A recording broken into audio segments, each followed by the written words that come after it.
எனது வாழ்க்கையிலும் உங்களது வாழ்க்கையிலும் இறைவன் ஒரு கஷ்டமான காலத்தை கடக்கக்கூடிய சூழலை ஏற்படுத்தினால், ஒரு விஷயத்தை கொடுப்பதற்கு இறைவன் தாமதப்படுத்தினால், ஒன்றை புரிந்து கொள்ளுங்கள், அது இறைவனுடைய அருள். அது அந்த கஷ்டமான காலத்திற்கு பிறகோ அந்த தாமதத்திற்கு பிறகோ என்ன கிடைக்கும் என்பதை இறைவன் ஒருவனே அறிந்தவன்.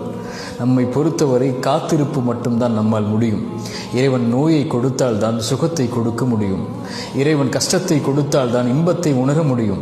வழியை கொடுத்தால் தான் அந்த வழி மறைந்ததற்கு பிறகு வரக்கூடிய மகிழ்வை அனுபவிக்க முடியும். உலகத்தில் இருள் வந்தால் எப்படி வெளிச்சம் வருமோ, அது போன்று சிரமங்களும் கஷ்டங்களும் வந்தால்தான் அதற்கு பிறகு வரக்கூடிய நிலைமை இன்பமாக மகிழ்ச்சியாக மாறும். காரியங்கள் அனைத்தையும் அவன்தான் நிர்வகிக்கிறான். எல்லா பொருளின் மீதும் அவன்தான் ஆற்றல் உள்ளவனாக இருக்கிறான். அவனை சார்ந்திருந்து அவன் கொடுக்கக்கூடிய விஷயத்தை கஷ்டத்திற்கு பிறகு காத்திருந்து பெற்றுக்கொண்டால், அதைவிட உலகத்தில் பெறக்கூடிய வெகுமதி எதுவும் இருக்க முடியாது.